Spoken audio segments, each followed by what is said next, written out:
You're not in control of the situation because you're thinking only of tactics. You're only reacting to what the world gives you. That is hell, my friend. And that is a hell that most people are involved in.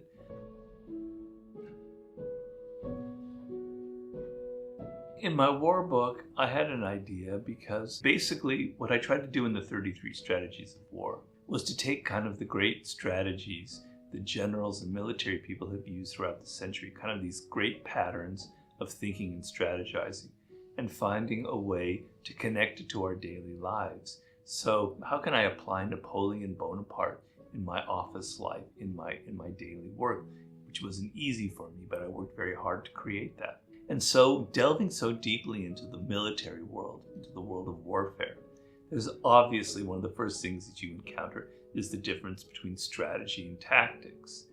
And you think at first it's pretty much a military thing with limited application.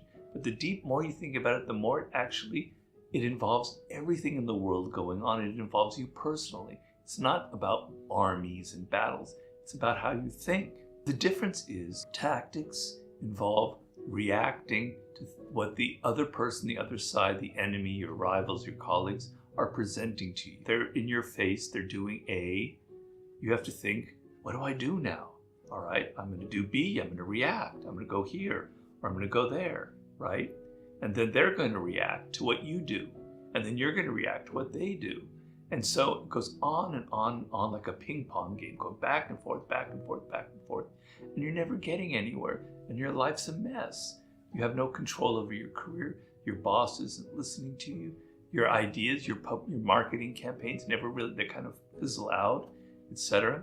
Nothing ever kind of reaches the goals that you wanted to because you're locked in this goddamn tactical hell. This ping pong game of I do A, they do B, I do C, bump, bump, bump, bump, bump, bump, bump. You have no control over it. It's like the gods or the fates are controlling you. You're like a puppet being held there. You're not in control of the situation because you're thinking only of tactics. You're only reacting to what the world gives you. That is hell, my friend. And that is a hell that most people are involved in. All they ever do is react to what other people are doing. And believe me, I saw this in business. It was a shocking experience for me to be on the board of directors of a company like American Apparel, which was a very successful company in its day, and to see these very powerful businessmen only able to react to the quarterly report, to what Wall Street was saying, to what the latest press release was saying. They couldn't get their heads out of their asses. They couldn't look ahead and see 1 year down the road, 2 years down the road. Where's the company heading? How can I make a decision that maybe will earn the company more money in 12 months rather than just reacting to kind of pump up the quarterly report? It's infesting all aspects of our world, in politics, etc. People are locked in tactical hell. And the only way to get out of that hell of continual reaction and constant emotion is to think strategically. So hell is here, you're reacting back and forth. Strategy is here, you've raised your mind up, you're getting out of that hell and you're thinking further along. And then there's grand strategy, which is a godlike power, which is where the greatest strategists in the world, they reside. There's maybe only 20 or 30 of them in history, but it's the ultimate area and it's what we should all be aiming for. And what strategy basically is very simple. I've defined it for you. It's the ability to raise your mind above the daily battles that you're facing and to be able to see longer term, to say to yourself, you know, these are my interests. This is what I need to do. Sometimes reacting is pointless. All it does is it drains me of energy. I'm not going to react. Instead, I'm just going to pretend it didn't happen and I'm going to go my own way. All right, that's one thing that could happen. Or you can say, instead of reacting, I'm going to go, instead of they hit me here and I hit back, I'm going to go like that, right? Because I figured out there's another way of approaching them from the side that's going to surprise them. And suddenly they're going to react in a totally different way. You've changed the dynamics of the games because you're not thinking in straight lines. You're trying to go around. You're thinking of other ways of approaching the problem. You're thinking in terms of 6 months, 8 months, a year down the road. Is it important for me to get involved with this person, to get involved with this petty battle? There's an expression in military terms, which is now in our general language, it's called a Pyrrhic victory.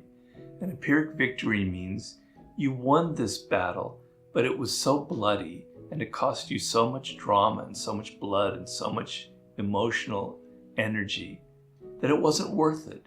It's a victory that you win, but in the end costs you more in winning than it would have in actually losing.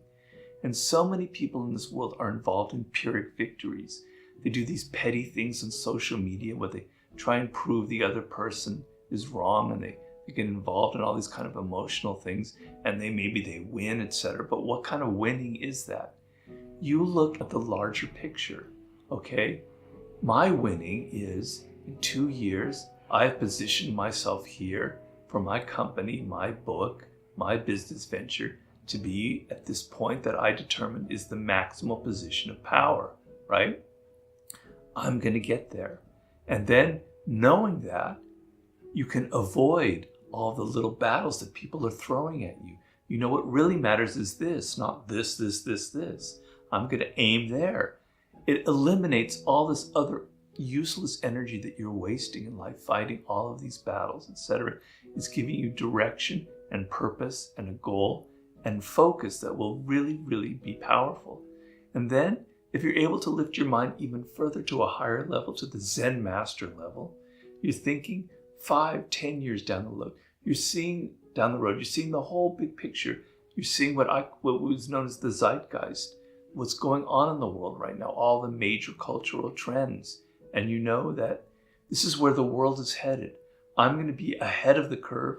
I'm going to be like 5 years down the road. I see where things are going in technology. I'm going to create that now. You have even a larger vision than most people.